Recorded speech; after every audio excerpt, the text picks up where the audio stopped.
चीन युद्ध की तैयारी कर रहा है।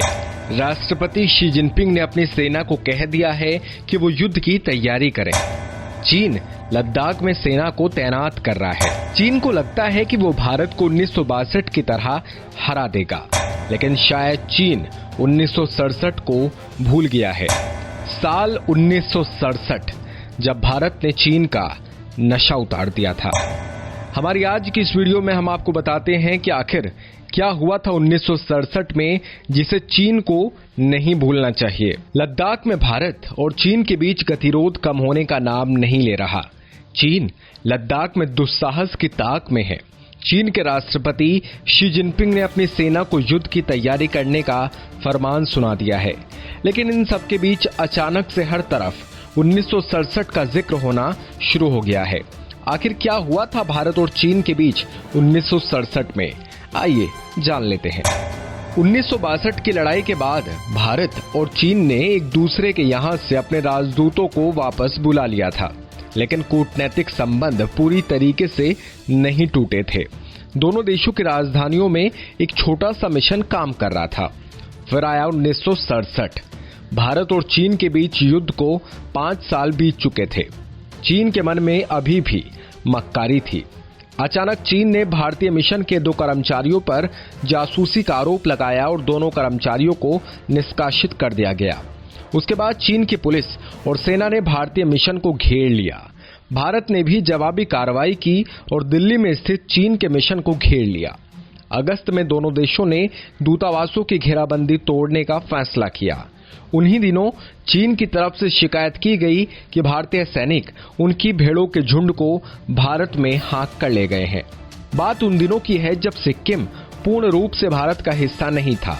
वहां राजतंत्र था और भारत की सेना उन्हें हमेशा सुरक्षा मुहैया करवाती थी। चीन को यह बात हमेशा खली। उसकी नजर सिक्किम पर थी, इसलिए वो इस बात पर आपत्ति जताता रहा कि भारत का हिस्सा न होने के बावजूद सिक्किम में भारतीय सेना क्या कर रही है। साल था 1967 और महीना था अगस्त का। सिक्किम के नाथुला में चीन की सेना ने बंकर बनाने के लिए गड्ढे खोदने शुरू कर दिए। भारतीय सैनिकों की नजर इस पर पड़ गई।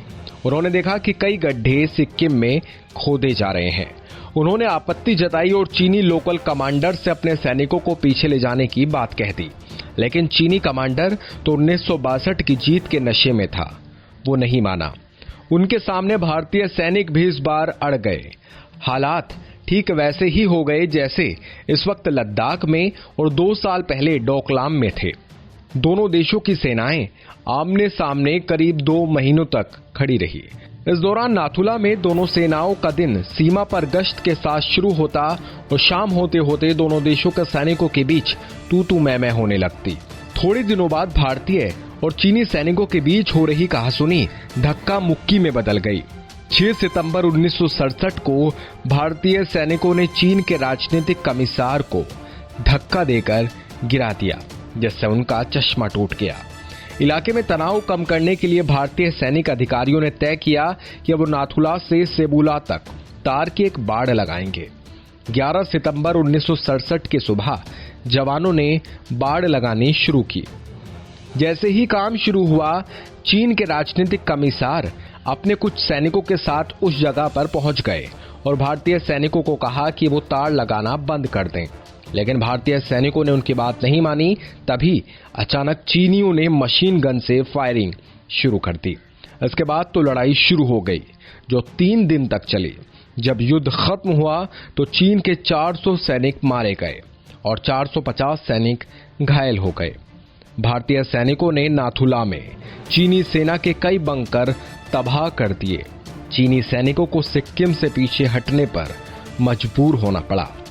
अब फिर चीन लद्दाख में दुस्साहस करने की कोशिश में है। इसके लोग उसे 1967 की याद दिला रहे हैं। लोगों का कहना है कि चीन 1967 को बिल्कुल ना भूले। ये तो 2020 है और चीन की एक छोटी सी गलती भी उसे बहुत भारी पड़ सकती है।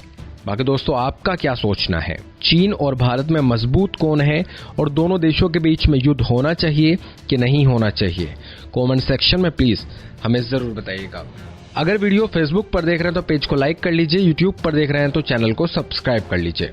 वीडियो आपने पूरी देखी, इसके लिए आपका बेहद ज्यादा शुक्रिया।